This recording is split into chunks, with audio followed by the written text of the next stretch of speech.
We're going to build the best football program in the SEC Conference. You have now arrived at Stadium in Gale.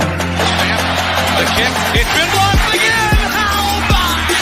It's been blocked again! It's going to heat one deep down the field. It's going to be to the goal line. It's going to be gone! It's a touchdown! And the Gators have won the game! Tyree Cleveland! How about it?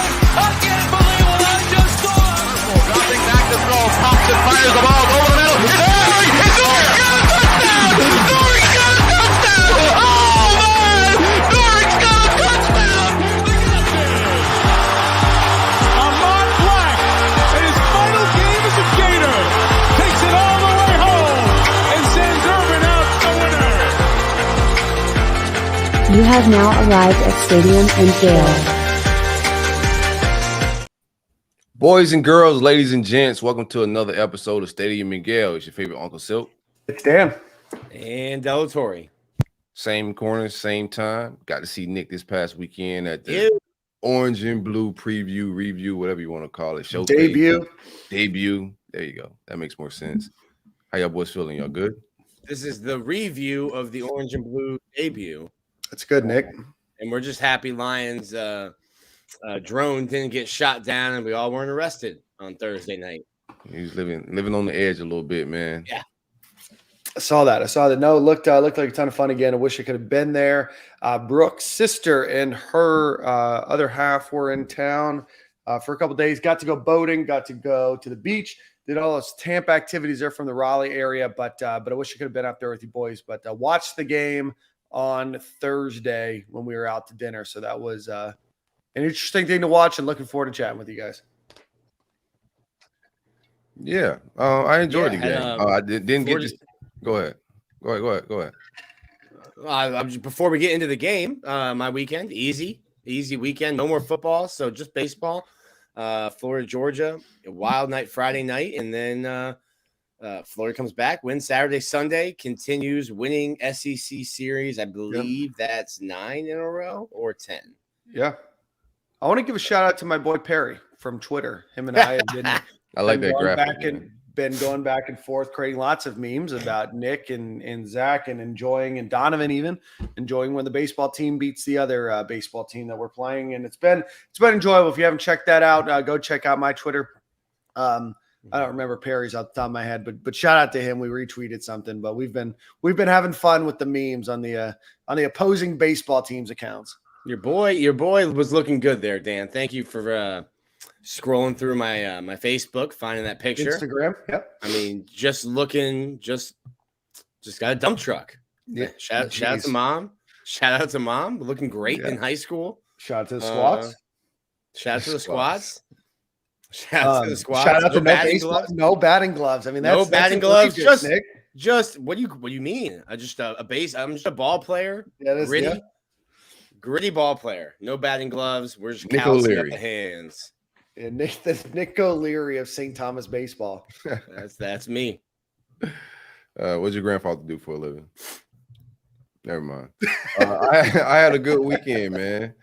I had a great weekend. Of course, we saw the game on Thursday. That wasn't a weekend, unfortunately. We got to see that game on a Thursday, but Friday, Saturday, a lot of rain down here in South Florida, so didn't get out and enjoy the beach and then a lot of the outdoors that I normally do. But went up to Orlando, got some work done yesterday. So a lot of content flowing. We shot some content Thursday, me and Nick out there at the spring game as well. So just content and relaxation was the vibes for this weekend, man.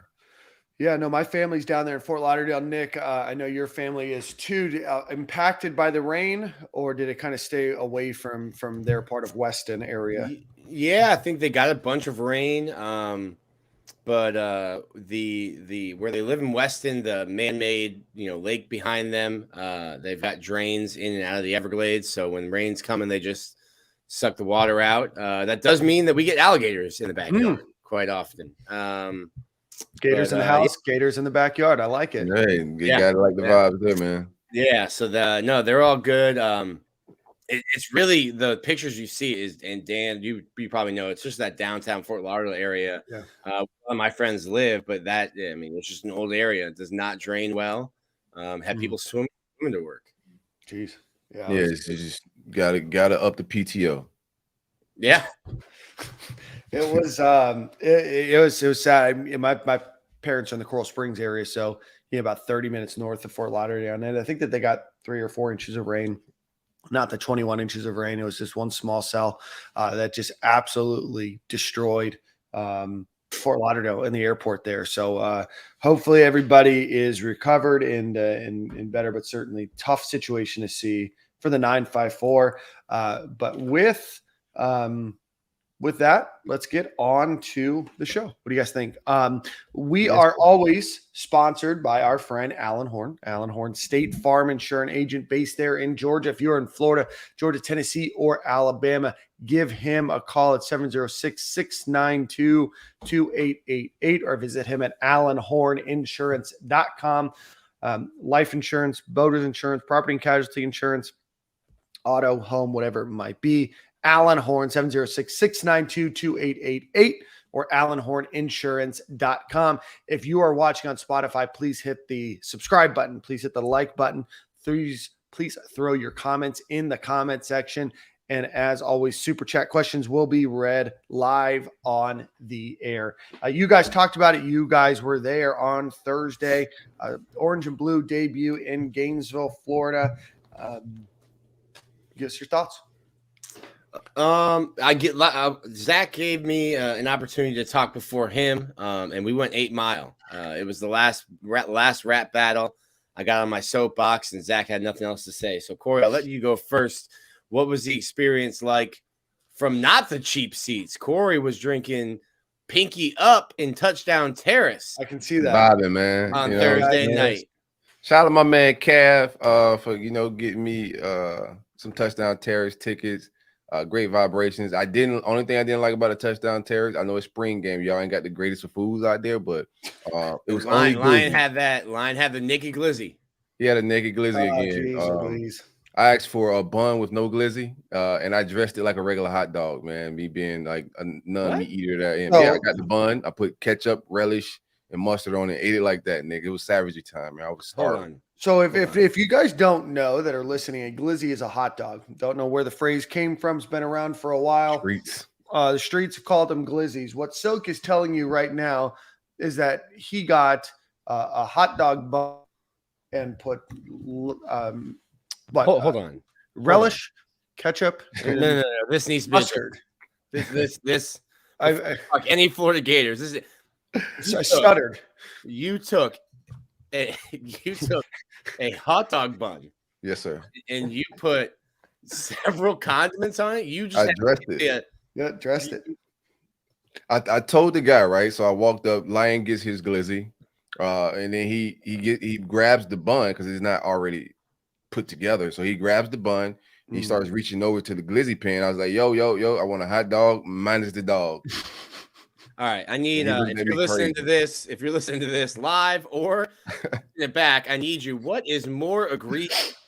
A hot dog with no condiments or just a bun with all the condiments?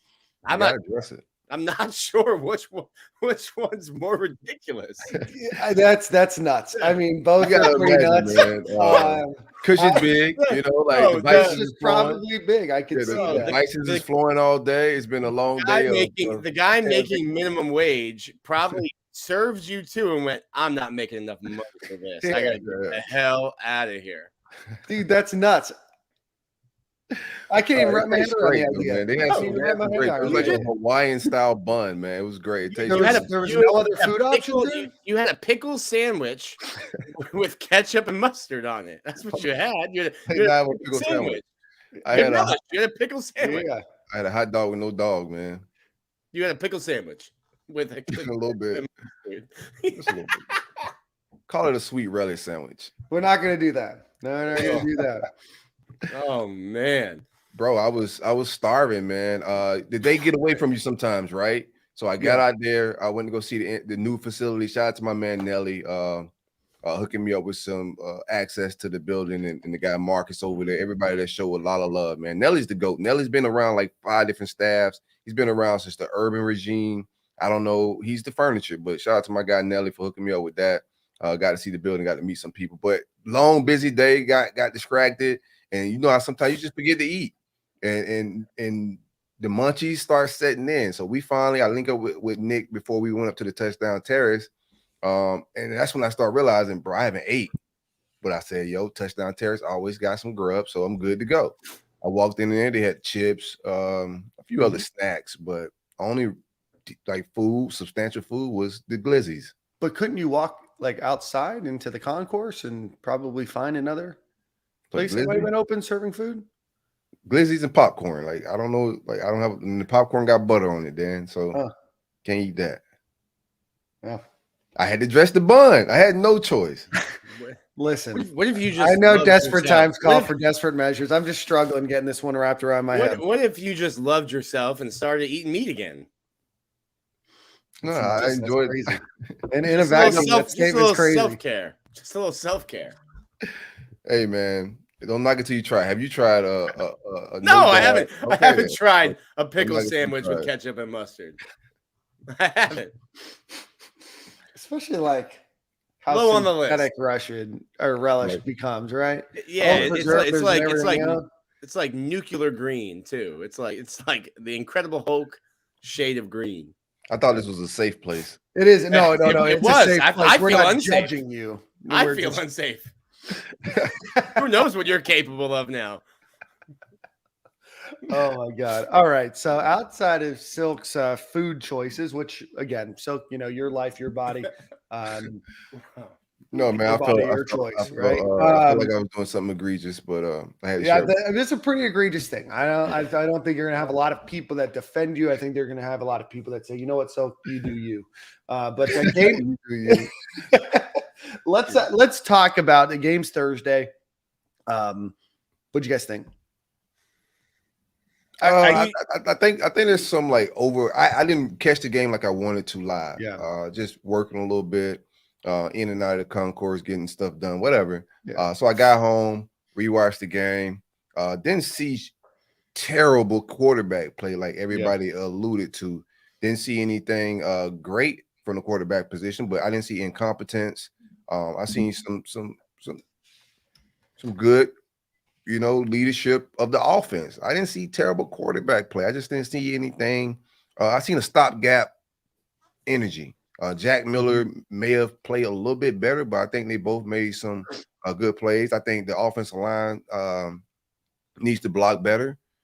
We were missing some guys, so I think that was more of an issue. I think the young wide receivers probably going to play more just from a separation standpoint, just watching the film. And I heard Billy didn't call the plays, but watching the game, wasn't a lot of separation from the wide receiver position. Could be route concept, but I didn't see receivers separating. The only receivers I really seen separating, shout out to the young boy Aiden Mazzell. He drew 2 pass interference calls just from speed and separation, guys grabbing him because he's moving past him. So that's a take that I have. I think that with young wide receivers, of course, in the spring, you got to see the veteran guys play more. They're more acclimated to college football and the offense, but we're going to need guys to be able to separate and make Mertz and Jack Miller, whoever's the guy, their job easier if we don't get a quarterback this second window. So I didn't see terrible quarterback play. I didn't see a lot of errant throws and interceptions or anything like that, or them looking like they didn't know how to run the offense. I just seen a lot of sacks. Offensive line needs to protect better. And then we also could run the ball better, I think, when we have our solidified offensive line. But that's my overall take from the offense. And part of the reason why I'm down on what I think Florida's record will be next year is I think most of your – why I'm down on Florida's record but still think that Billy is building the right way is I think most of the talent you have has either been added through the transfer portal or in the recruiting classes. And even if you're going to play the best available – like those guys are still 18 years old, 19 years old, freshman, sophomore. You're gonna take your lumps because you're playing young guys. And I think you're gonna play a mixture of the veteran guys and the younger guys. But I just think when you look at the receiver room, when you look at the tight ends, Arlis Boardingham, I think is probably your best tight end and might have been your best tight end before the injuries. Right. Sure, freshman. I think the best receivers outside of Ricky Xavier Henderson's had an awesome spring. So maybe outside of those two are the two freshmen. And then I think I'll throw Eugene Wilson into that mix too. Yeah. I think Douglas had a good spring. He's got to hold on to the ball, either catching it or not fumbling. He but enjoys dropping the ball. Yeah, he got to figure that out. Other than that, man, I like his game a little bit. Yeah, let's run through a little bit. Yeah. Sorry, Nick. Gators, the final score ends up being 10-7. Trace Smack, who had previously missed 2 field goals in the game, did kick one, I guess, as they said time expired. Obviously, some wonky timekeeping during this game. Not quite the same way Florida State did to try to make themselves look good, but that's neither here nor there. 505 total yards and 22 combined drives. 12 of those drives lasted, just 4 plays or fewer. Obviously, you had a bunch of injuries on the offensive line, a bunch of people not playing. But ultimately, guys, I didn't see terrible QB play. I didn't see a lot of great QB play. I saw a lot of QB play that got interrupted by bad snaps, by a defense that seemingly is quite a bit better than at least the way that they played last year. Now, could that be because Florida's offense just isn't good? Who knows? But I didn't see a terrible quarterback play. I thought Graham Mertz was okay. What did he go in the game? He goes 18 for 29, 244 yards and a touchdown. Has been here for 3 months. We'll see what happens during the summer. Billy Napier said that Florida is going to address that position in the next few weeks. The things are in motion, whether that means a transfer portal. He didn't say that. Let's get into that real quick because so Billy was asked about the transfer portal, and then I wanted to narrow it down to quarterbacks. Well, you only have 3 scholarship quarterbacks. What are you doing? He said, well, we're going to address that position. We have something in the works right now. A lot of people took that to mean Billy's going to get a transfer quarterback. Mm-hmm. And we joke around tongue in cheek a lot here on this podcast, being like, yo, you need to tamper harder. Billy Napier was not answering my question, being like, you know what, Nick? We've listened to Stadium and Gale, friend of the show, former guest of the show, was not saying we are tampering like hell, Nick. I think when Billy says, and if you read between the lines, I wrote a story about this, Billy is talking about Austin Simmons, who I believe will reclassify to 2023. Not saying, yes, Nick, we have reached out to Caleb Williams at USC to see if he wants to come and win a Heisman here. We'll build him a statue outside. Mm-hmm. I think Billy's talking about Simmons reclassifying, not saying, yes, we are, because on the portal's open now, but on the 13th, it wasn't, that we are tampering with any and every quarterback. That's Silk's job. He's an unofficial member of the staff. I think they need to be. If they not, need like, to be, regardless of Simmons reclassifying or what they're doing, I think they need to be, because you just get stopgap fills with the quarterback position. Like these guys, like you said, it's not terrible quarterback play, but I think we got some talent on the team right now to go win some games, and I don't want to sell us short. So there's a lot of quarterbacks that's going to be hitting the portal. Regardless of what Simmons does, I think we need to be aggressive with trying to bring in a better stopgap guy. Mm-hmm. Lane Kiffin brought 3 guys in to try to figure out his quarterback position, and it was more solidified than ours. So it's just the game, bro. You got to bring in a prolific passer of some sort. You just can't sit back here and be pedestrian at the quarterback spot. And you just can't wait a year, right? There's opportunities for these guys to transfer, especially one time right away. You can't afford to lose your young guys. You can't afford to lose an Andy Jean or a Mizell or a Wilson or somebody else that says, hey, I'm going to go somewhere. You can't afford to lose whoever it might be because you don't have a capable quarterback. Now, do you guys think that Miller played better or Mertz played better? What do you guys give us your thoughts back on what we have at quarterback right now? Because if Austin Simmons comes in, we can't expect a 17-year-old to supplant a 22-year-old, a 21-year-old, a 19-year-old. Can we? No, I don't think you have enough time. Like, you come in here in a fall camp. I heard he's a brilliant kid, smart kid, but you're just not being realistic.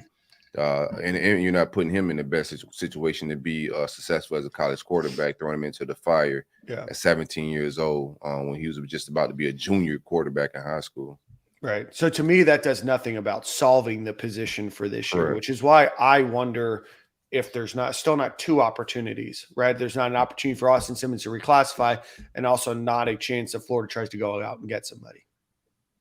Yeah, so Simmons gives you depth. I don't think that 170-pound 17-year-old is your answer for 2023.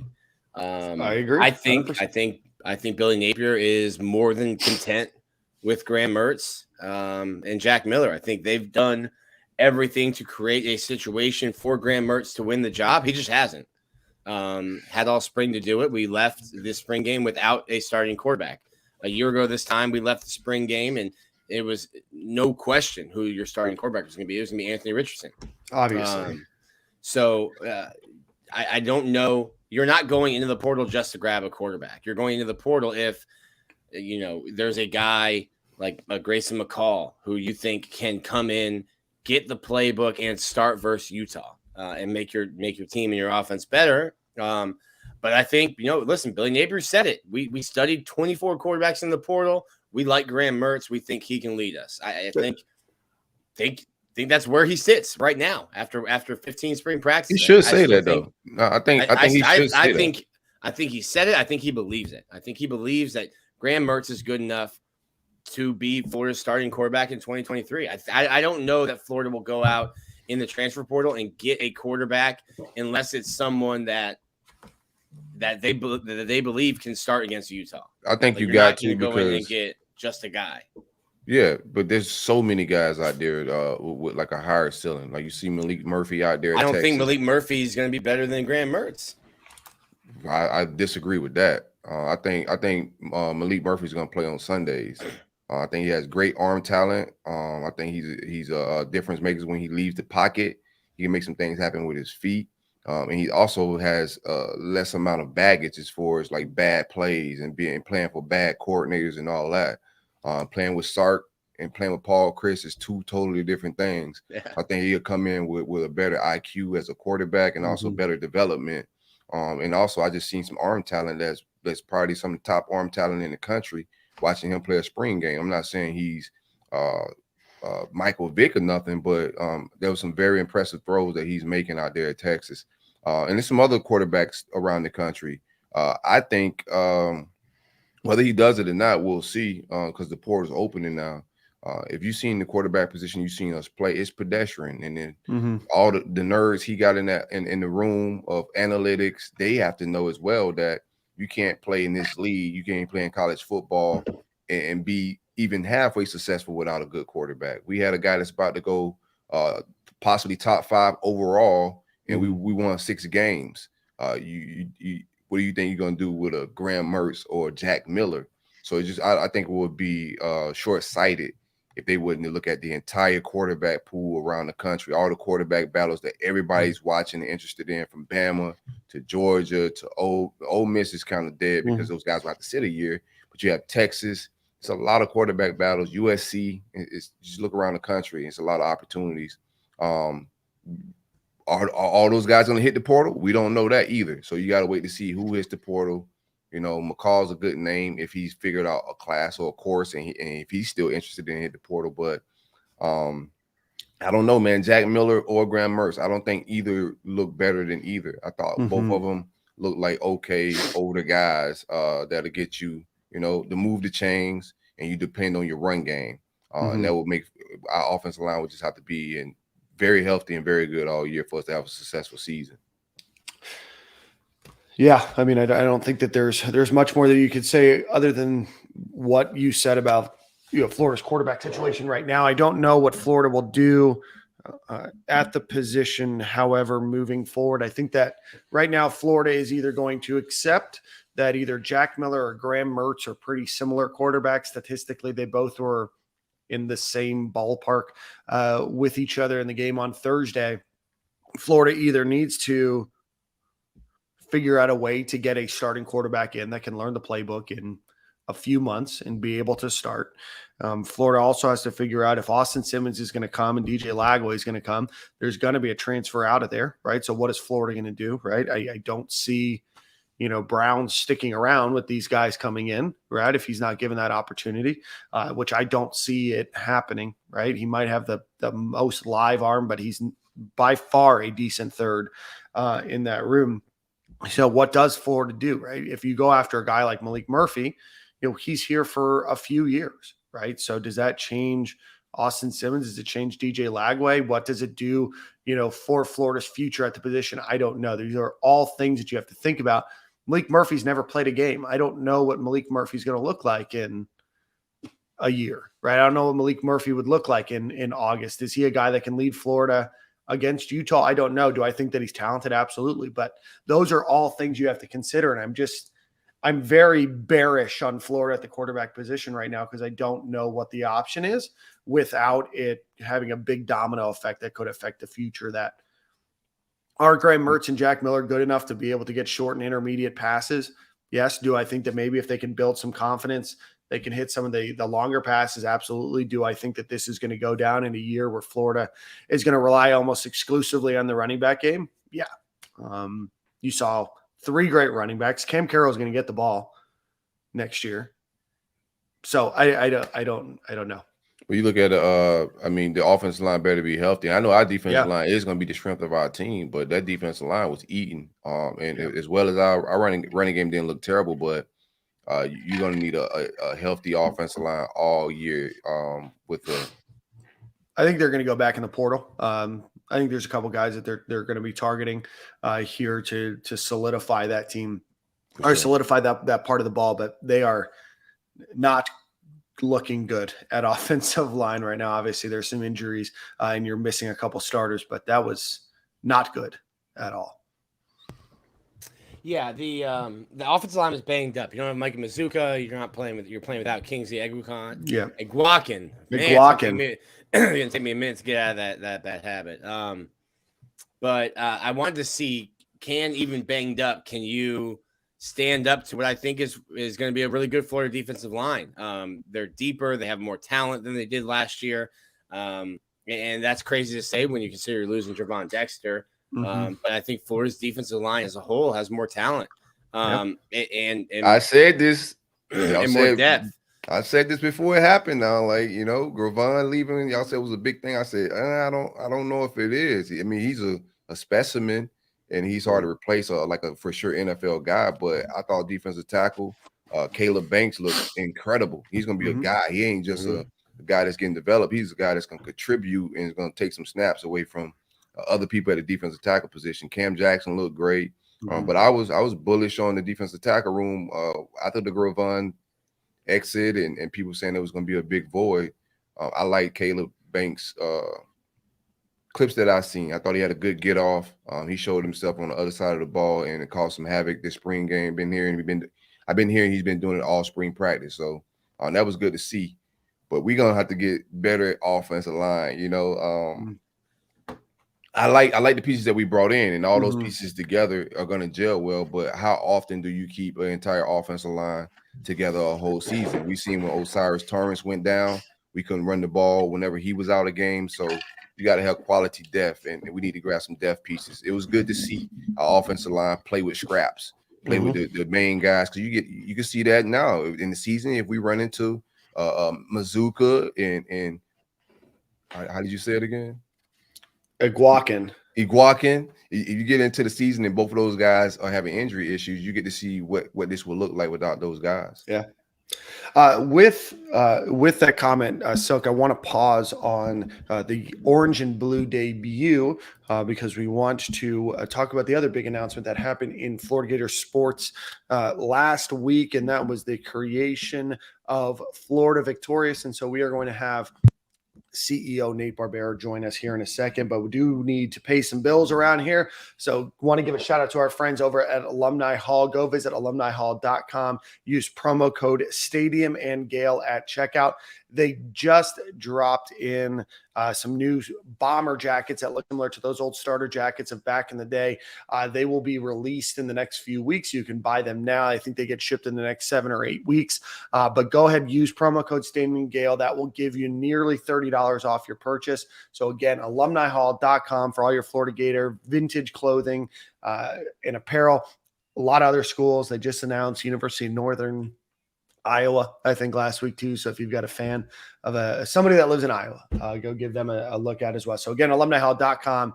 And with that, we welcome CEO of Florida Victorious, Nate Barbera, to the show. Nate, how are you, my friend? Doing great. Good morning. Good morning, my friend. Happy Monday. It is great. It is great to see you. I know that we got the chance to meet last year at the LSU game. Silk, I believe you were there for a few minutes as well. But Nate, it's a pleasure. I know at the time we were talking about FAST, and everything was a little under the radar there. You got to tell me about everything that you guys were building. But for everybody that wants to know about you, about FAST, about Florida Victorious, why don't you give us your high level, elevator story? Absolutely. Well, look, we all know that Gator Nation wants to win, and we want to do it the right way. And so that's what Florida Victorious is focused on. Our sole focus is making sure that we position the Gators in a spot where we can be victorious, and we can do it with integrity. We do that three different ways. One, by delivering life-changing impact for our student athletes using their name, image, and likeness as a force for good in the community. That's through the Florida Victorious Foundation, which is previously known as FAST.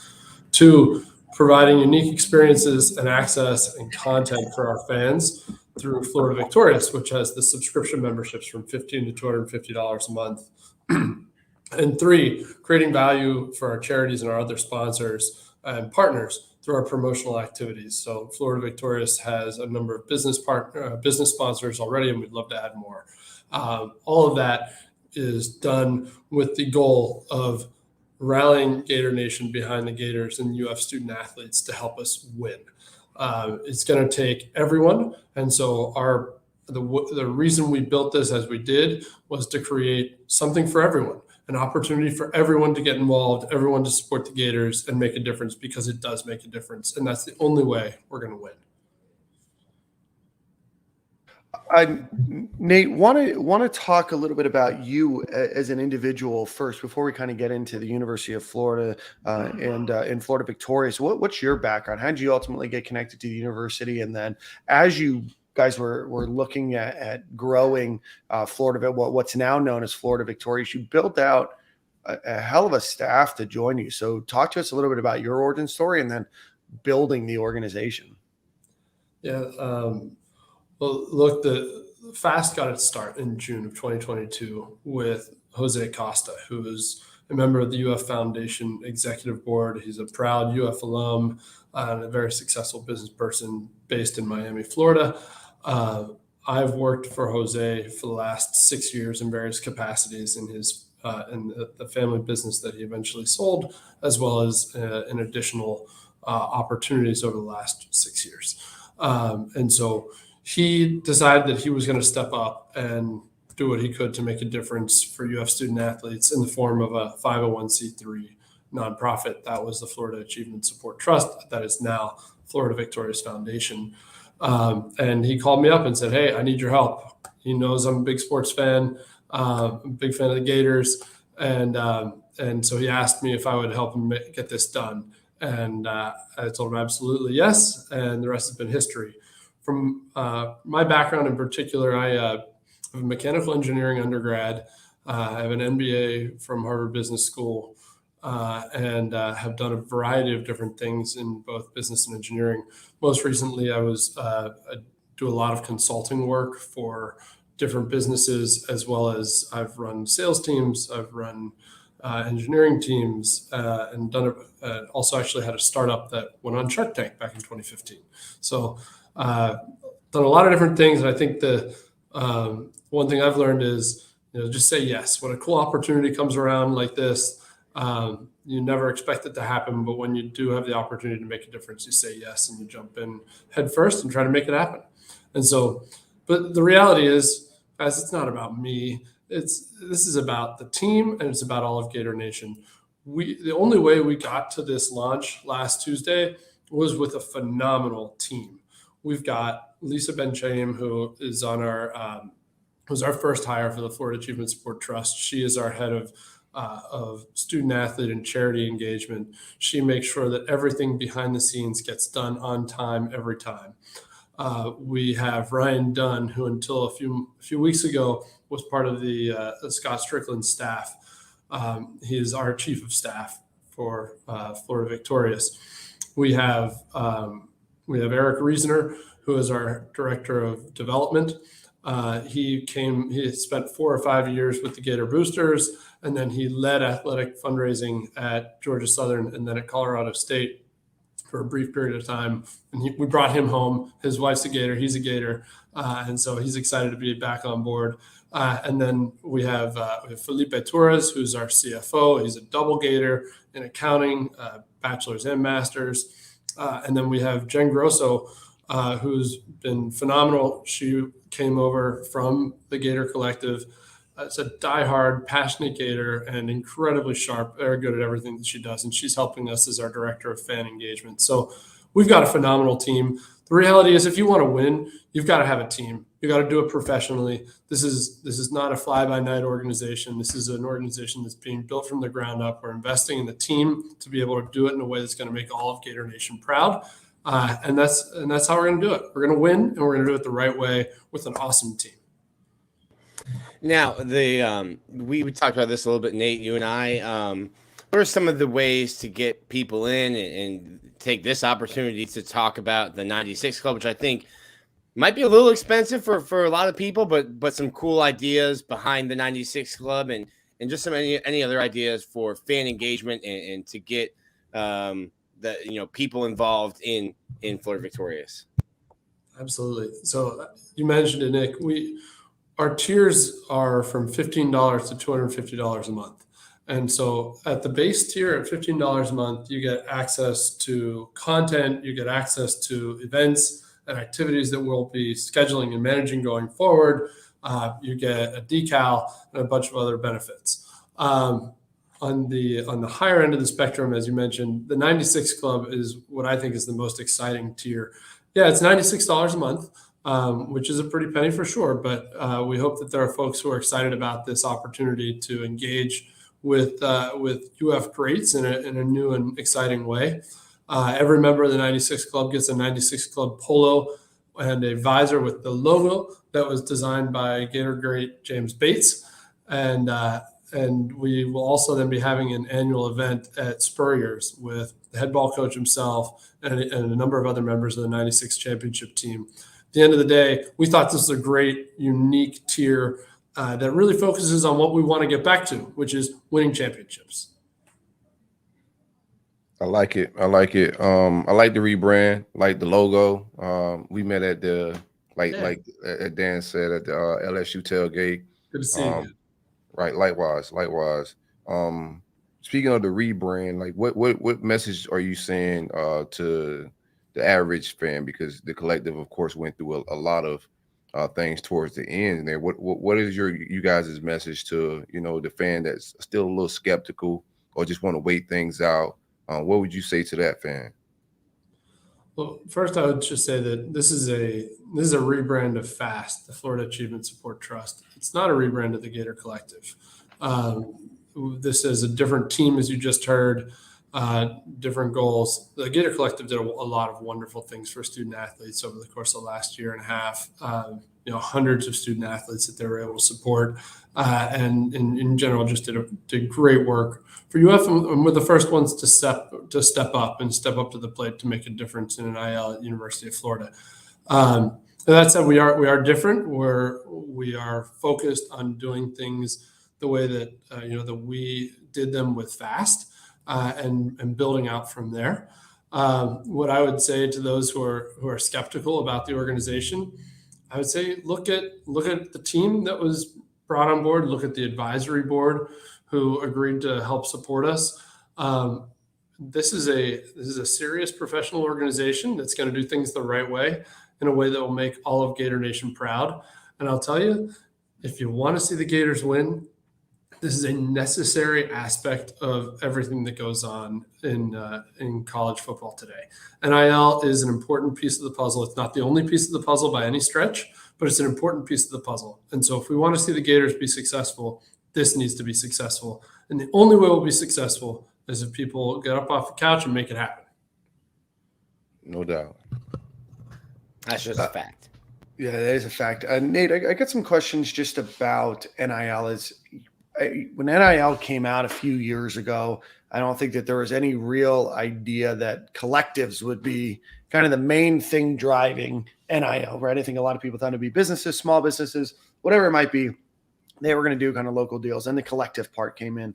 The Gator Collective is probably the reason that collectives are used in part of the vernacular, right? So over the last 2 years, couple years where NIL has been around the college football landscape, there's been a lot of criticism of collectives. There's been a lot of legislation where we're still trying to figure out the role of collectives. There's been a lot of just discussion about NIL as a whole. Where do you guys and your team envision NIL going over the next few years? The role of a collective versus connecting with large businesses, small businesses. What's kind of the nature of NIL around Florida over the next couple of years, in your opinion? It's a great question, and I think I'll tell you, if I had a crystal ball, I probably wouldn't be sitting here right now. The reality is, we don't know where it's going to go. It could change tomorrow, but that's partially why we built the team the way we built the team.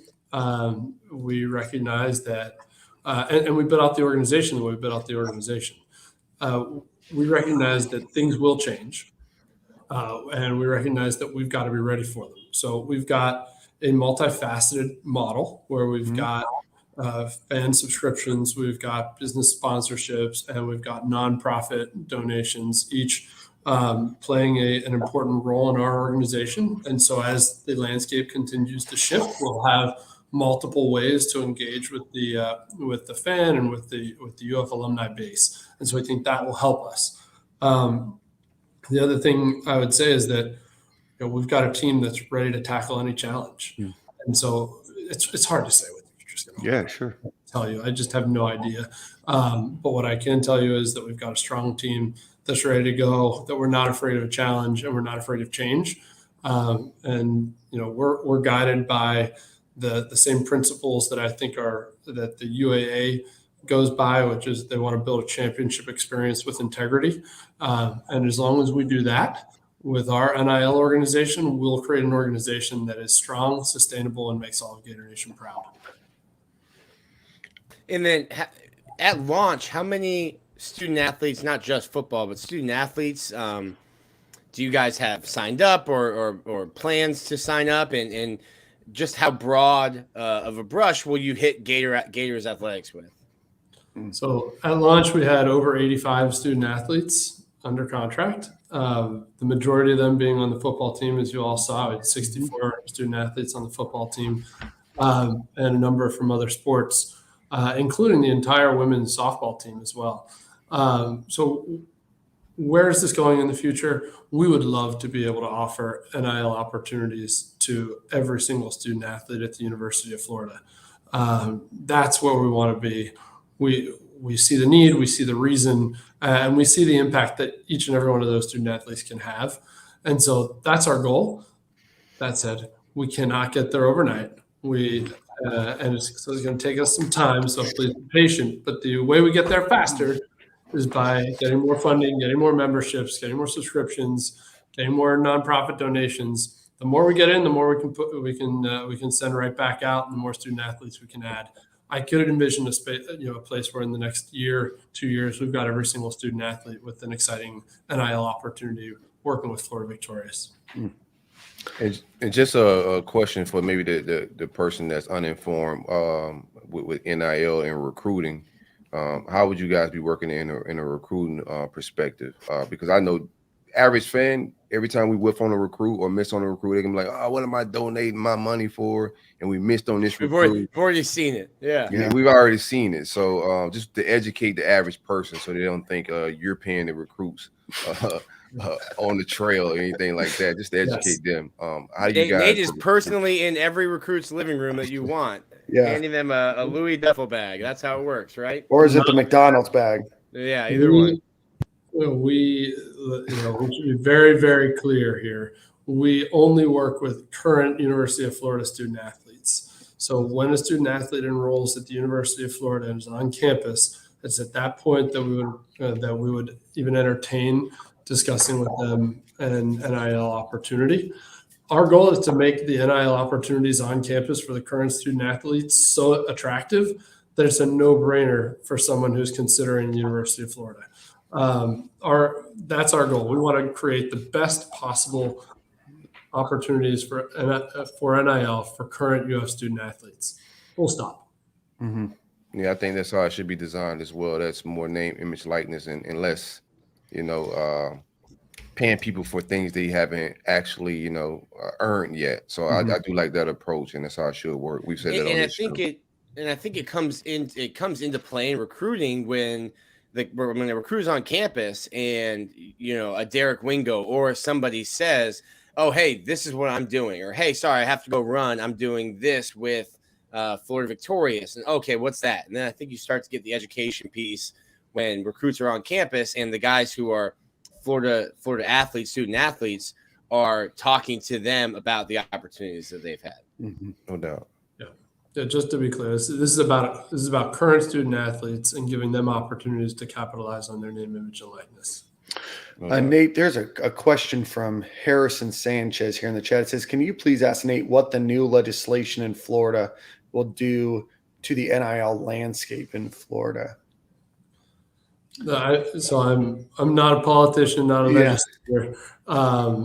I'll let the legislators do the legislating, but it does certainly help open up some of the lines of communication between us and the university. We've had a very strong relationship with the university, obviously independent and not affiliated with the University of Florida, but we do meet regularly with the compliance team. To make sure that we're dotting all the I's and crossing all the T's and making sure that we're doing things the right way.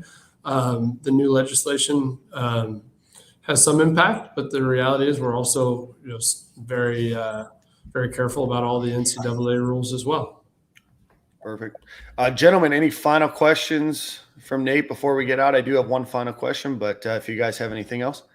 Yeah, we were just joking, Nate, because there will be fans who will blame Florida Victorious when someone goes somewhere. We weren't saying that you guys are paying recruits or anything like that. We think that's pretty clear. Yeah. Despite what will come up on social media when a recruit from Texas wants to go to the University of Texas and not Florida or something like that. Right. Yep. It is just important to keep that crystal clear. Yeah. I do want to say I love the video you guys put out. I love everybody that's involved. Laura Rutledge did a video. All of the content looks super professional, looks super sleek.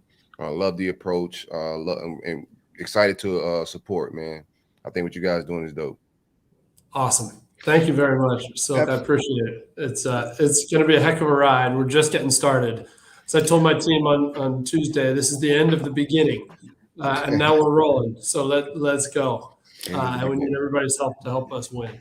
It's like the end of the foreword in a book. You're in chapter 1 now. Like we just finished reading the foreword. That's right. We're just getting started, man. Yep. But it's exciting. It's exciting. It's positive. It's going to be a game changer, and we're doing it the way that all of Gator Nation should be proud of.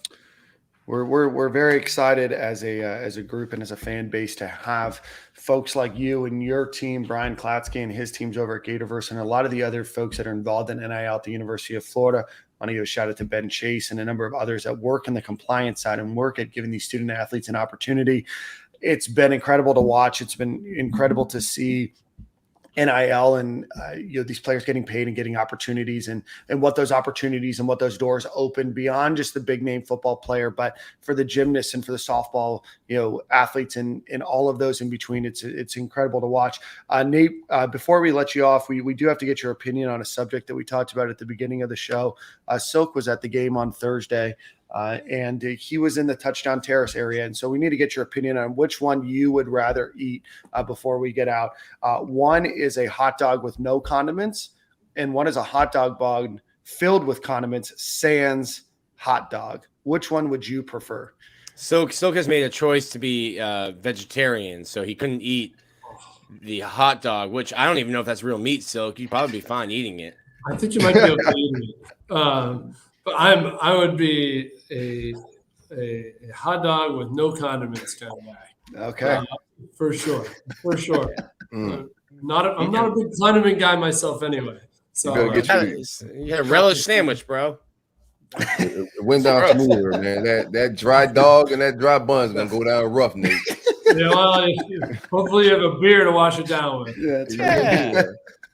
I love it. Well, Nate, thank you so much for your time, my friend, and we will hopefully be chatting with you often. And best of luck with everything that you guys have going on.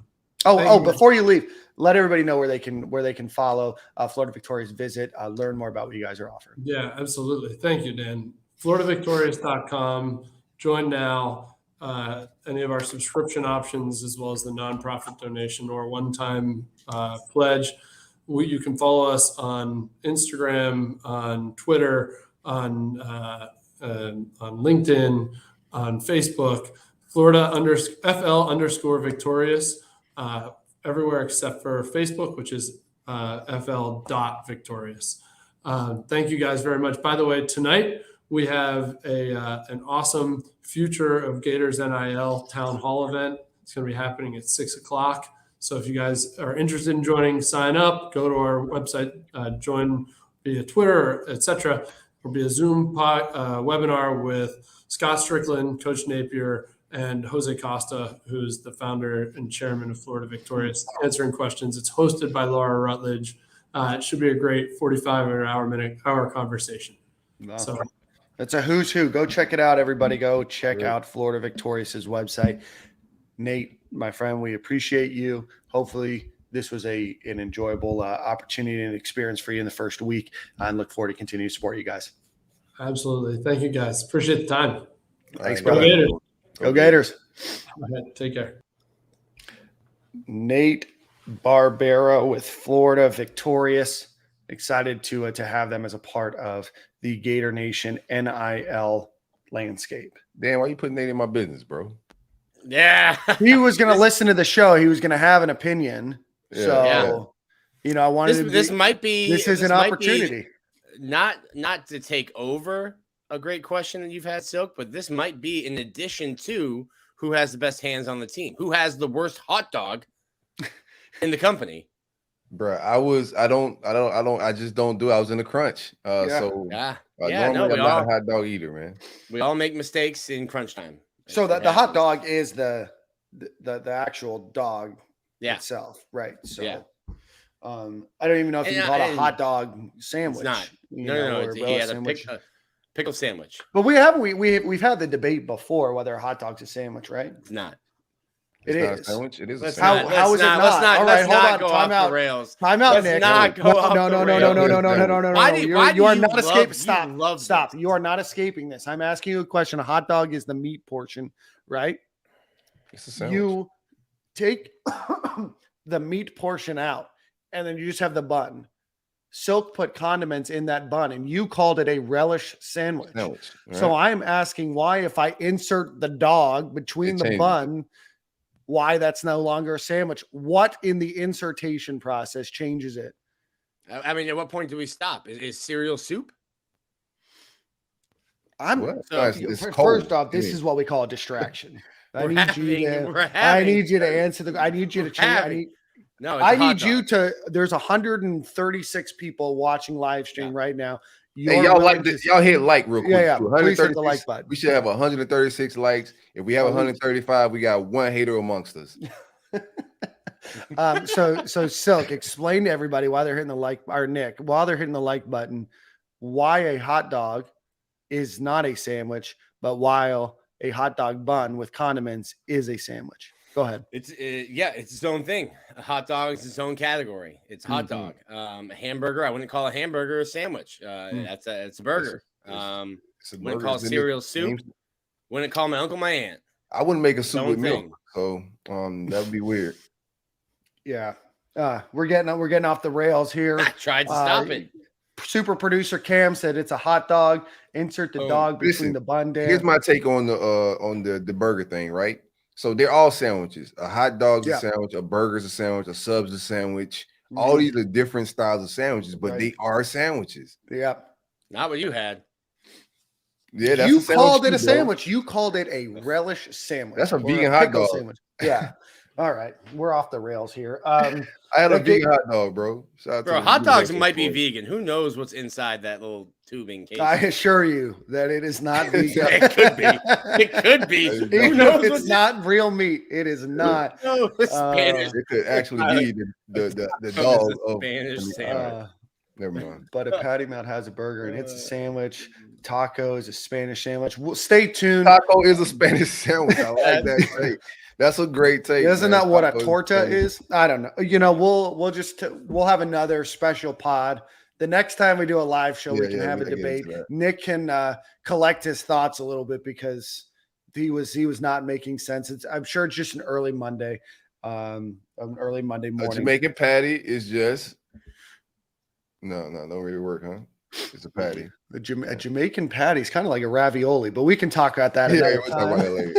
Similar to That's ravioli. Jamaican ravioli. Huh? Jamaican ravioli. It's a Jamaican Ice ravioli. with beef. Before we talk a little bit more about the defensive side of the ball and kind of wrap up this spring game, obviously we were able to talk to Nate with Florida Victorious. We also want to make sure that we give a special shout out to our friend over at Gatorverse. Go check out the Gatorverse.io, a unique and different way to support the student athletes at the University of Florida. Brian and his team at the Gatorverse and with Open Locker have been very much that there is a concerted effort with multiple different angles to help the student athletes at the University of Florida. The Gatorverse is one to go visit Gatorverse.io and go support student athletes at the University of Florida. Shout out to Nathan in the comments. He said a sandwich without meat is called a wish sandwich. Well, this is nuts. I We're wish I off had the some rails. meat. I wish I had some meat. All right. So, any final thoughts on the spring game before we get into recruiting? Defense looked good. Got a lot to go over. Lot more thoughts. All right, so I'll get on my soapbox real quick. So, What do you think? what was your opinion of Thursday night? And now it's 2 years in a row of having the game on a Thursday night. I don't like it. Not a fan of it. Not a fan. Scrap it. So on my soapbox a little bit here. I understand why you did Thursday year one. You're playing from behind in terms of recruiting. Let's get an opportunity for guys not to have to choose. Year two, you did a little bit less, but I still did it. To me, you did not have. They listed 42,000 as an attendance. Egregious. Not. There's no way. You could have flipped the first two numbers, and that would have been more accurate, but probably still more than were actually there.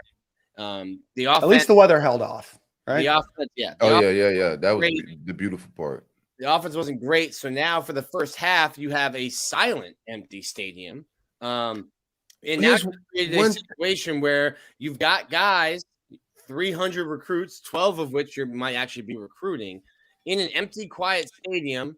And now they get to go to Georgia on Saturday and see 70,000 people because they're not having to take days off of work. I think at this point, going into year three, when we're talking about this time next year, going into year three, you need to start competing with those schools that you're running away from right now, who are having their spring games on Saturday. Make these guys decide, hey, I'm going to go to Florida instead of Georgia.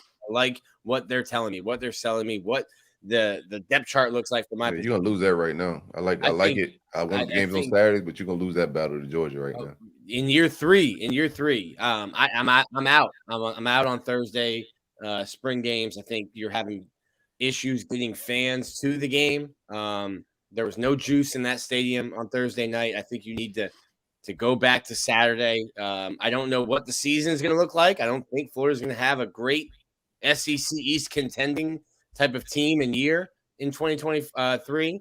So I think you need to start catering to the fans a little bit more. And by putting the spring game, which is just a glorified practice, by making it harder to come to, I think you're alienating some of the fans that live out of town. Dan, you would have been in Gainesville if the game were on a Saturday. Couldn't be there on a Thursday. So I get why you've done it for 2 years. I don't think you should do it again in your off my soapbox.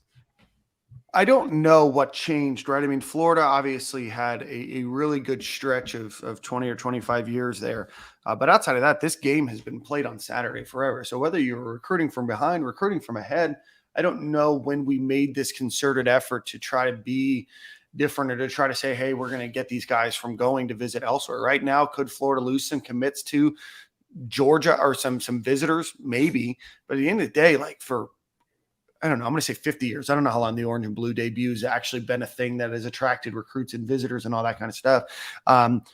But we've had it on Saturday for every year. You try something new. It's not that great last year. It's not good this year. Even watching it on TV was not an enjoyable thing to watch. You had to stream it because you said you were going to get a national audience when they played LSU Kentucky baseball on Thursday night in the slot when Florida was playing the game. So you didn't get a national audience. You only streamed it on SC Network Plus. So another thing that was told to the media from Florida to get this message there to combat angry fans about it being on Thursday wasn't true because the game was not even nationally broadcast. Right.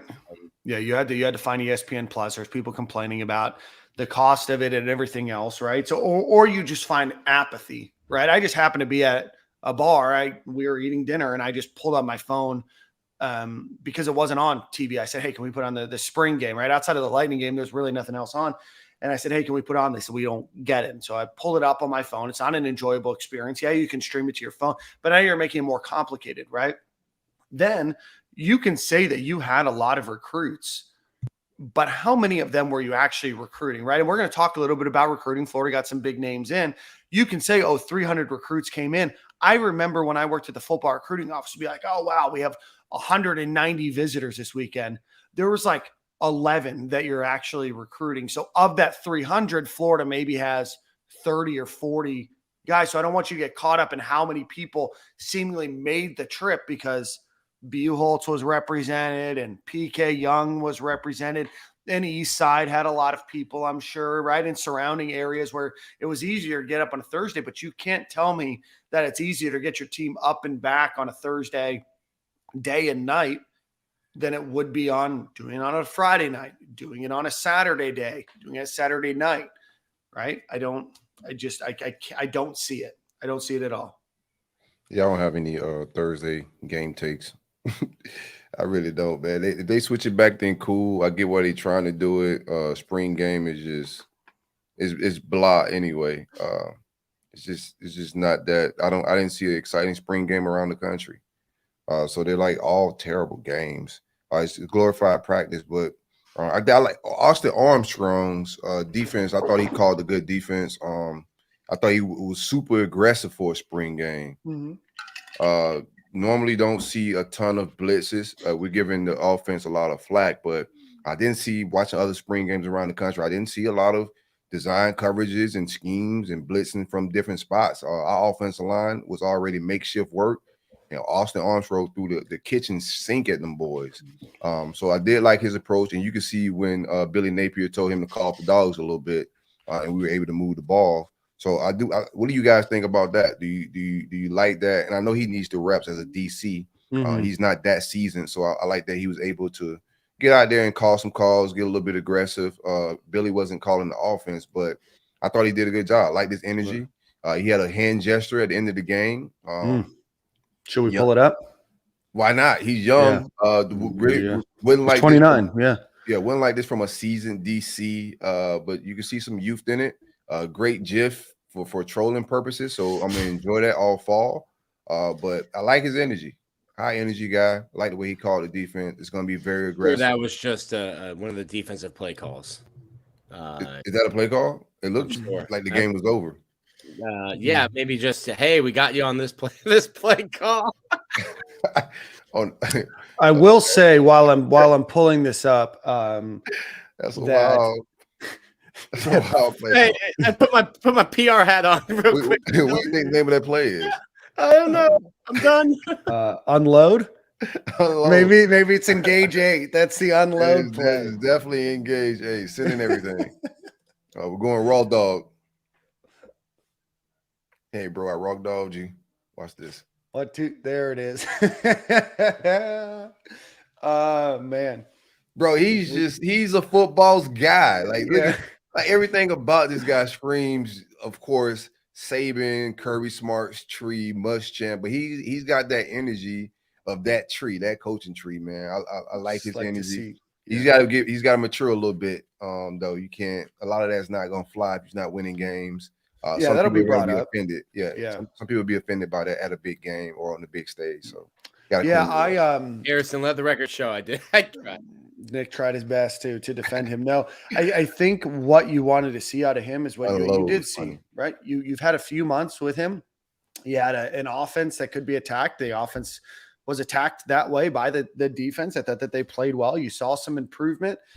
Jason Marshall looked really good. I thought some of the linebackers, including Jaden Robinson, looked good. Obviously, you've seen some improvement at the defensive tackle position. You infuse some talent, but you're starting to see some better work there. And I'm not saying that Florida's offense sputtered because of how great the defense did only, but I do think that they played a big role in the offense not looking maybe as pretty as you expect. And with our new defensive coordinator with a bunch of new talent on that team, I thought the defense, certainly was my star of the game.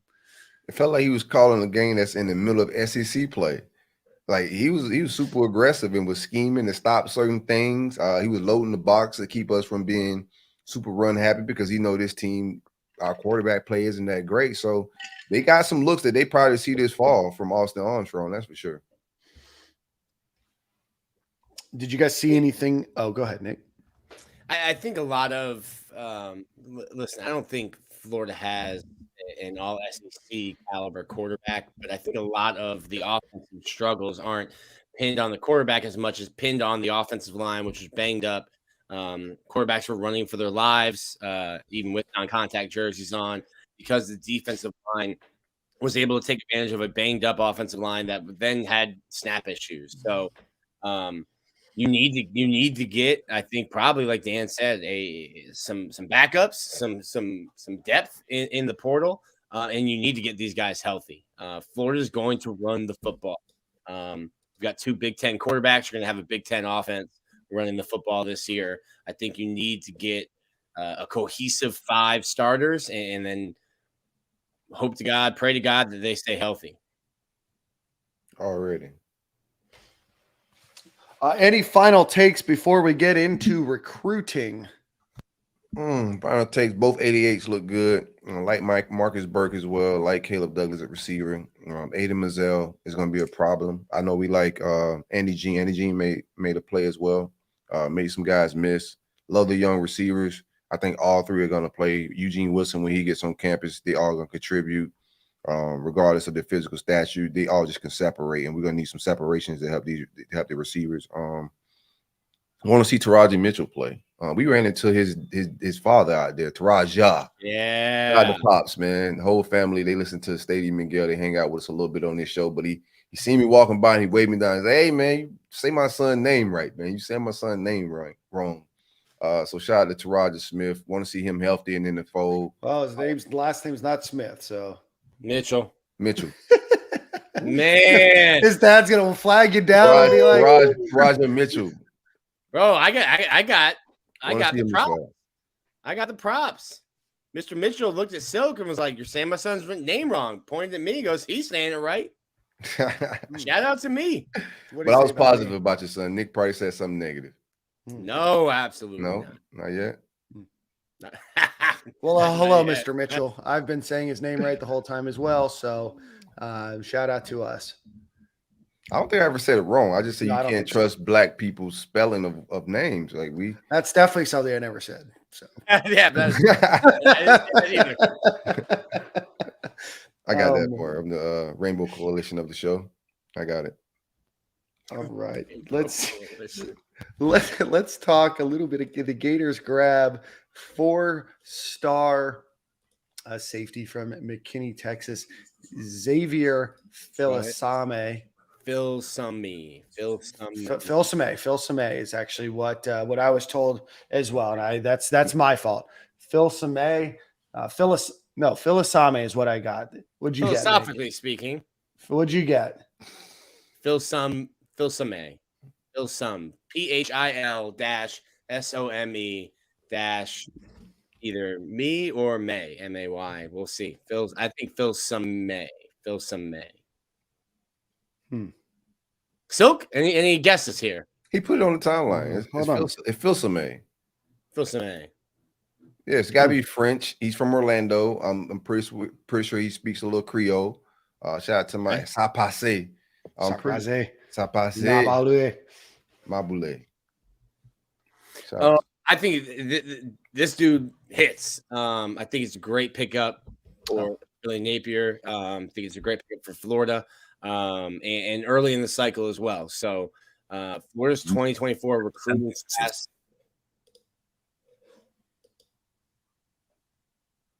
Keep talking, Nick. Why'd you stop? Because damn, it sounded like he was going to say the pronunciation guy there. That's why I stopped. It's just a video.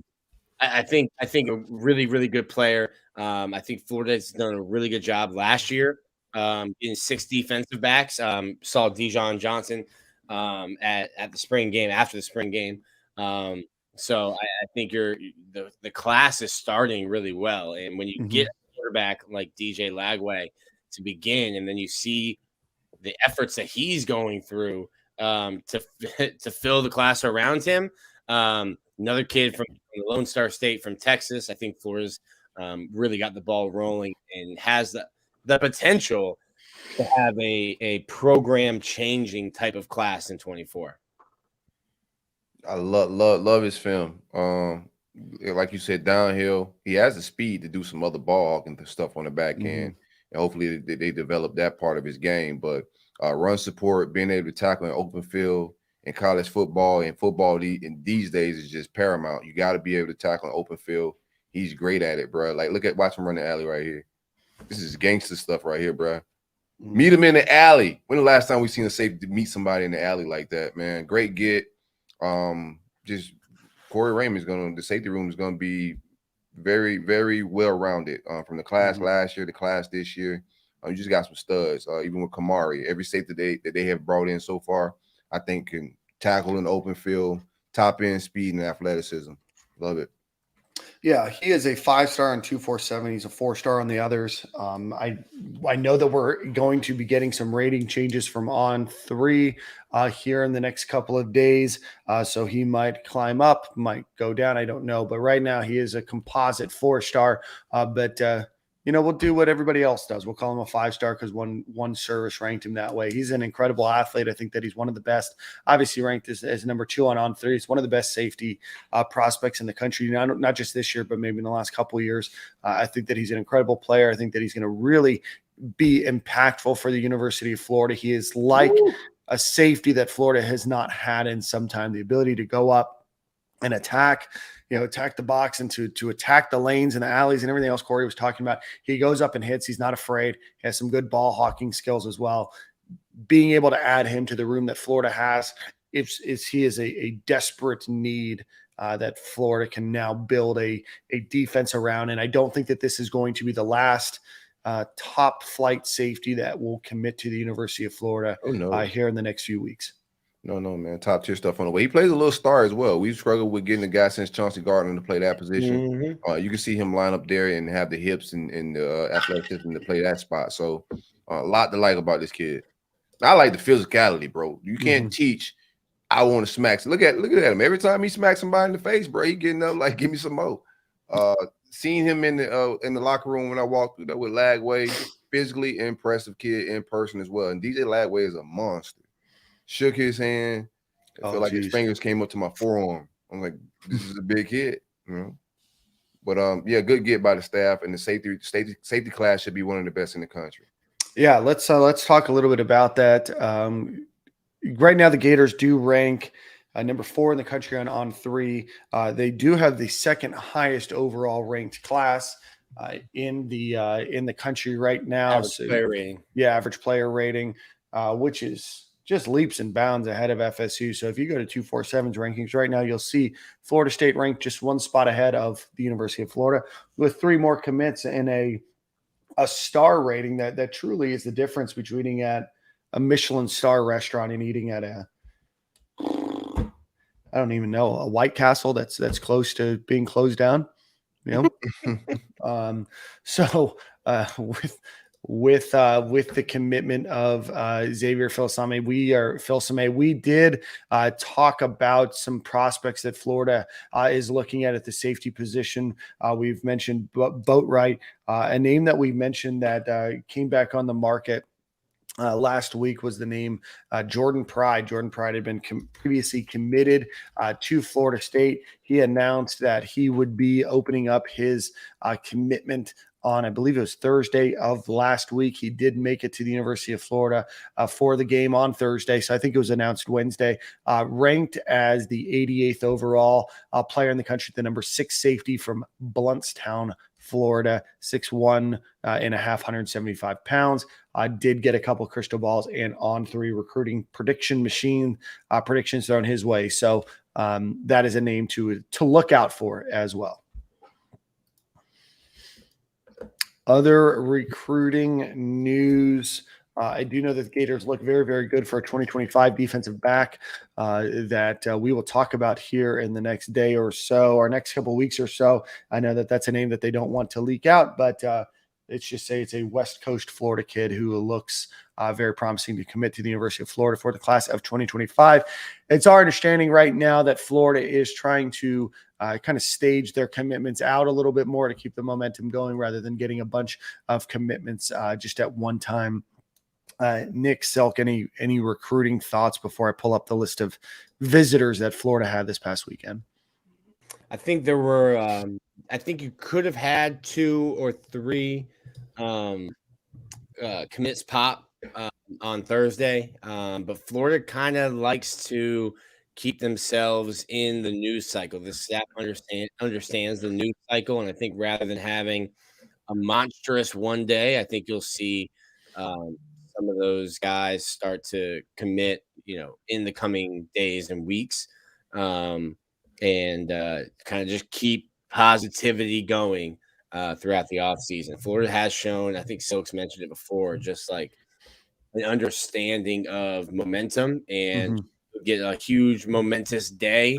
But if you have 3 guys, instead of throwing them all out on Thursday, having them come out over a couple weeks and kind of keep your name in the headlines. What are we hearing about? I know some crystal balls, predictions at On3, 247, other sites, rivals with Mario Craver, the wide receiver out of Alabama. What do you guys think about his recruitment? Is he deciding soon? Let me see. I know Florida was looking at, there was a couple of people that Florida had ahead of him. I know Nitro was one of them. He committed to Georgia last week. I do think that Florida has Cravers probably behind him. So does that move, him up to a point where he is a take, or is he still not a take based on what the class looks like? Florida's obviously recruiting a lot of guys at wide receiver. They did lose Chance Williams, who they were recruiting, did commit to Miami. Don't know how high he was on Florida's board as it is, but Florida does have needs at wide receiver where they don't have anybody committed right now. But I don't know if Cravers is a take yet, or if you see where some other dominoes fall just yet. I like Craver if he is a take. I would love to have him in his class. He's smaller at 5'9", but explosive, slot guy. He's a yak monster. If you cut on his tape, he chews up yards after he touched the ball. A lot of, I know we get Billy selling him on the Percy Harvin role and that. Wouldn't mind even, he's from Alabama, putting some Kadarius Toney speech on it. I think he's more straight line speed, faster than Kadarius Toney, but a lot of big playmaker abilities with yards after the catch. You need guys like that in your offense, or not just speed, not just guys that 6'4" and got the size that you want, but you need football players. And I think Craver is just a football player. You need guys like that. Yeah, and Chance Robinson, I called him Chance Williams.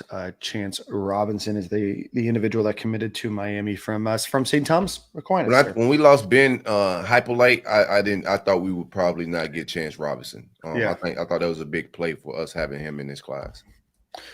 Your guy Gatlin Bear Bear Gatlin did not include Florida in his top. Oh His man, top five. So I got to tamper, man. You got to I gotta tamper. I got to call Tamper harder, Silk. Man, he's so fast, bro. Yeah. A lot of Pacific Northwest schools, and then maybe Michigan was the other one. Go be Great White Lightning. Let's see. Any final recruiting thoughts for the weekend? Did you guys expect more fireworks? Are you guys disappointed in the lack of fireworks? Not disappointed because I'm like Nick. Some guys that we know are going to pop. It's more of them stringing them along and keeping the momentum going and being strategic with their drops. So nah, man. I like the way things are unfolding. It's going to be fun and adventurous this summer. It's going to be a lot different than last summer. There was a lot of dramatics last year. Last year gave me like anxiety with dealing with the shenanigans right before commit, them getting pushed back, and then the bidding wars, all of that, bro. It's a different vibe, different feel this cycle. I think we get close to that top 5 class. We all know we need to close that gap this year. I like the quality that they're getting. All these are very quality guys. Our average is one of the best average, if not the best average in the top 10, right? Or in the country. Yeah, number 2. Right. Georgia just landed a 5-star defensive back like just now. So, but we got to keep the quality of kids. I like the quality, and I like the pace we at. Lagway going to get us some studs as well. Are you guys still worried the way that I am? And this isn't just a Dan thought, right? A lot of people have it about offensive line and just kind of the lack of commitments there, the lack of visitors that seemingly are making it to campus. I mean, that's probably my biggest gripe right now is Florida desperately needs help. And I know that they're going to really try to attack the portal, and that's great. But again, you have to remember why a lot of the guys are in the portal, and you're not going to be able to bat 100% or probably even 75%. You do need to show your ability to develop high school guys, or you're going to always have that problem, right? But are you guys concerned at all? Or I think they upgraded from the last staff recruiting with offensive line, but that's not hard to do. Like if you're getting top tier quarterbacks, and it seemed to be an investment of us going out there like top tier guys. I said this at signing day when we had Rashada in the fold and didn't get elite offensive lineman. I said it back then. If you're bringing in elite quarterbacks, you got to protect these guys with elite offensive tackles, man. We got to figure out what that is, what we're missing on the trail to not get the top tier guys. And it's a lot of ways to go this cycle. But I would like more movement as far as visitors, and especially having 2 guys coaching and recruiting the position. Absolutely. Yeah. Defensive line right now, I know could use some help too. But we're about to heat up. We're still 8 months away from National Signing Day there. Any final thoughts, gentlemen, before we get to the closeout of our show and Nick's favorite part of the show, where we get to talk about baseball? But you guys want to close out with anything else on the weekend? Yeah, John Brower's in here talking smack about Florida. Michigan lost 15 of the last 18 to Ohio State. So I don't know what he's doing in here. Who's this? John Brower. Yeah, Michigan fan. Yeah, Michigan. I appreciate your listen. Make sure you hit the like button and subscribe. Hate listen down too. Your coach has slumber parties with recruits, man. Love yourself. Yeah, and we're about to. Anyway, so Nick, any let's talk baseball. Before we do that, let's go to a shout out Alumni Hall. Sorry. AlumniHall.com, or visit them on Archer Road in Gainesville, Florida. The best in t-shirts, polos, golf apparel for football, basketball, baseball, softball, track and field, whatever it might be. Go visit AlumniHall.com or go visit them on Archer Road in beautiful Gainesville, Florida, right there past the Chick-fil-A that has 3 drive-thrus. So again, AlumniHall.com or Archer Road, Alumni Hall. Nick, Chick-fil-A is elite at dealing with lines and service. Yes, man. Like that line, I used to be nervous heading to it. And he's like monstrous. I'm like, no, this is about to be a breeze, man. No. Like it flows, They walk up to your car. Being there too. Yeah. Oh, absolutely. They'll stand out there, rain or shine, pouring down rain. Questions. Yeah. They got the iPad. They're working 12, 13 cars deep into the line. So I was at a Zaxby's with my son the other day, and just got him his food, but I needed a spoon for mine, right? So I was like, "Hey, can I get a spoon?" Like, what do you need a spoon for? Like, bro, I know I got chicken tenders and fries, but I need a spoon. See, at Chick-fil-A, they wouldn't have asked me why I needed a spoon. They just gave me a spoon. Yeah, like, they would have child, asked Would what have kind of spoon you apologized want. to you for not having it in the bag already. Right, Yeah. right. I should have known you Yeah, were. they would have thrown a free coupon in there too. Yeah, he's a sport, sir, just in case you want to poke something as well. In case you want to poke something, won't be a hot dog. All right, Nick, what do you? I threw a couple things, a couple tweets in there for you, Dan. For our baseball segment here. Florida comes out Friday night, gets great start from Brandon Sproat. Unfortunately, Brandon Neely, who leads the SEC in saves, comes in, has just an awful performance, gives up 7 runs. Georgia comes back, wins on Friday night. Kirsten Waldrip shoves on Saturday. He gets the win, sets up a rubber match. Earlier in the game, Jack Caglione had struck out a Georgia batter and was warned. Brandon Neely, who had the bad game on Friday, gets an opportunity, comes in, runners on base, gets a strikeout, celebrates. Brian DeBrouwer, don't know how to say it, did not like the celebration. Kevin O'Sullivan did not like his closer being tossed in the 8th inning. They tossed him for celebrating? He didn't even really look like he celebrated. He looks like he just did a little flex, let's go. So, my thing is if a batter can throw solid. their bat to Jupiter, then why can't a pitcher who has no apparatus in their hand flex a little bit? Yeah, you do a bat flip, I do a flex flip. So the umpires have been told up in that situation. Umpires have been told to crack down on taunting. He painted himself into a corner. Jack Caglione didn't say anything when he struck out the batter earlier, but the umpire thought he stared at him a little bit long. Warned Florida from doing that. Yeah, somebody commented that I followed, or that got the tweet ended up. That's an unwritten rule of baseball that pitchers don't show any sort of emotion. Can we start writing down? That's the a rules crazy of rule. baseball? Can we start writing down all of these unwritten rules of baseball? I have heard probably over 1,000 unwritten rules of my life of baseball, and to me, that sounds like a terrible way to run an organization. So I say what we do: we get all the baseball fans together in a room. We start writing down all these unwritten rules. That way, we have written rules. Yeah. It seems to me, but. All right, hockey. I like that. There's a way of carrying yourself, and the game has changed. He carried himself like a gentleman. Did you know that in hockey you don't get tossed for that, Nick? What you do get the next time you go out there on the ice is you get slammed to the boards. I think that's what we should do to baseball. Right. So part of the unwritten rules are you don't show up the other team, and you don't even know if those are unwritten rules, Nick, because the rules aren't written down. But you do get to see Coral Springs High School legend David Kopp right here on the screen. Listen, yelling at him. Yeah. I thought it was a gentleman's brag, bro. Like, what do you want him to do? Like, just walk to the dugout all humbly? Nah, bro. I'm striking people out. I gotta talk my shit. I have the floor. Yes, you got the floor. Okay. So the umpire painted himself into a corner by warning Florida and Jack Caglione earlier. Neely turned to the Georgia dugout, yelled, "Come on." He's excited. He's pumped. He just had the worst outing of his life 48 hours ago. He gets puts into a huge spot, gets a 3-pitch strikeout, wants to release some emotion. So unload. He gets tossed. Now, the issue with that is Florida has 4 games this week. Brandon Neely, as a pitcher, getting tossed means he has a 4-game suspension. So your number 3 versus number 6, Florida goes up to Columbia, South Carolina this week.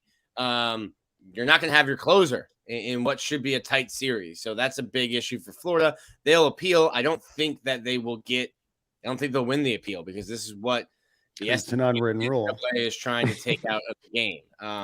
Jack Caglione hits a monstrous opposite field grand slam. Make sure to not celebrate whatsoever. Like a robot. An Oppo taco or what we call Oppo taco. Don't do it. An Oppo Mexican sandwich.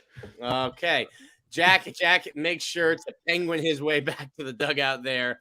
I like that. I no like the celebration. sarcastic brag, man. That's the no selly is that's what the kids would call that.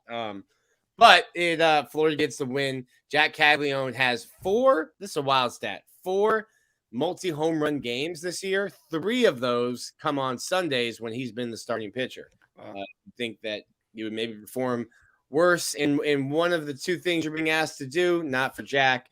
Just an electric celebration there. We asked him about it, laughed a little bit. So Florida stays at number 3 this week. They'll get FAMU, the Mighty Rattlers, on Tuesday night at Condren Ballpark before a Thursday, Friday, Saturday series. I believe it's called Founders Park in Columbia. South Carolina, great team, hit the crap out of the ball, and they played a tiny little ballpark. So you might get some football scores. Oh, yeah. Might get some football scores this weekend. And I need them boys not to do the little robot. I need them to do a gritty all the way to home plate, man. Get tossed. Let's get busy. So basically, the unwritten rules of baseball, and baseball handles themselves kind of like hockey. And if you want to bat flip, if I'm a pitcher and you bat flip a home run, or I think you stared your home run too long, that's cool. You're gonna get in the ribs next at bat, and that's an unwritten rule. So and then we got to fight. Kind of like, hey, you hit our star forward, we're gonna have to throw down. Once I made the unwritten rule of if somebody here's an unwritten rule. If somebody smacks your ball out of the park, throw better balls next time. Don't hit me with a pitch because I flexed on you. No, pitch better. Yeah. Silk does make a good point. Is that an unwritten rule? Is to pitch better? If you don't want to stare at home runs, then don't let me hit home runs. Right.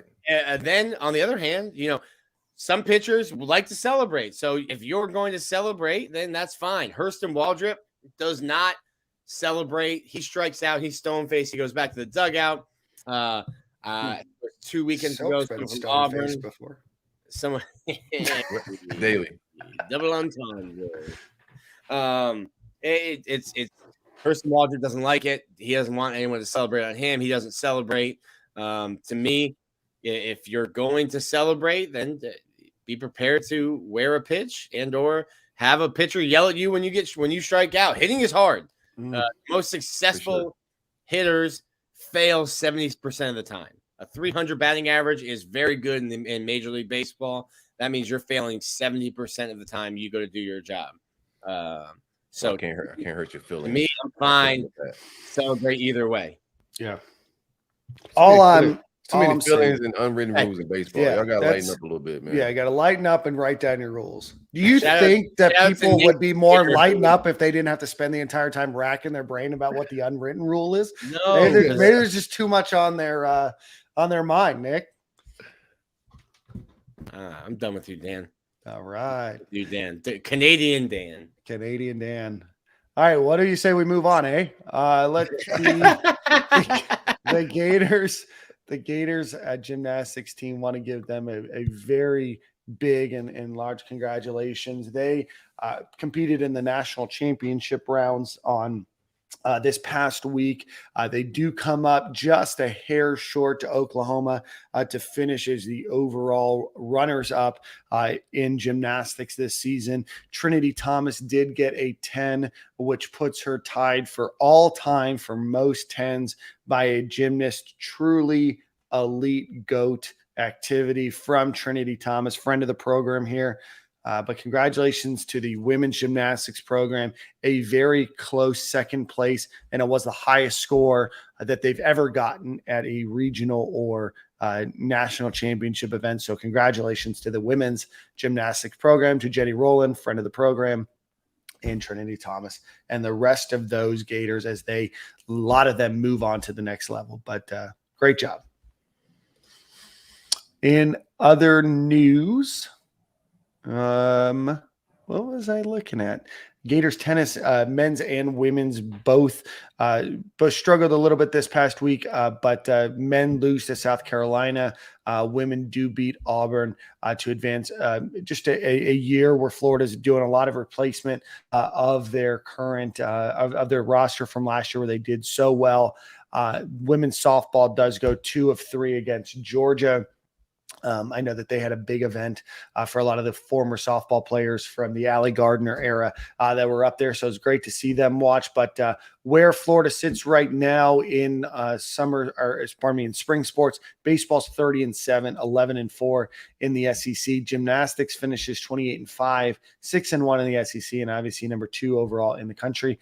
Lacrosse is 11-3, 3-1 in the AAC, I believe that they're in. Softball's 31-11, 8-7 in the SEC.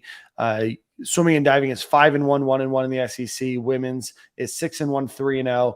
Men's tennis 13-12, 5-7. Women's tennis 15-6. And with that, I believe it's my song of the week. Is that right? Already. Oh, we forgot to mention it, Nick. Great, thank you. Men's basketball at the University of Florida did receive a couple of transfers this past week. Oh, yeah. Tyrese Samuel, the 6'10" grad transfer from Seton Hall, was a 33-game starter, averaged 11 points as a senior. Fantastic player, originally from Montreal, Canada. So he is going to be joining EJ Jarvis, who we had already talked about, who is coming over from Yale. We mentioned on the last show that Michael Hanlogton.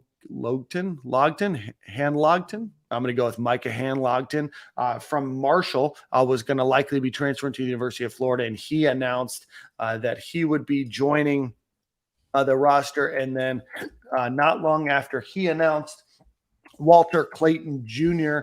On Wednesday announced that he would be transferring from Iona to the University of Florida. He had been talked about potentially going and following Rick Pitino to St. John's, I believe, or St. Joe's, but he does decide to come to the University of Florida, originally from Lake Wales, a highly ranked guy in the transfer portal. And if you look at the transfer portal ratings and everything else, Todd Golden has brought in some absolutely spectacular talent, has added a lot of height to the team. And one of the services had Florida's transfer recruiting class ranked the number 1 overall in the country. He said, put the no in Pitino. Like that. I do what I can. Do what I like can. that too. You're welcome. That's what I'm here for. You guys been pretty witty today, man. Overall, B grade. All right, so it's my song of the week. I think. What you got, man? I don't know. You got some slaps. Probably. Let's see.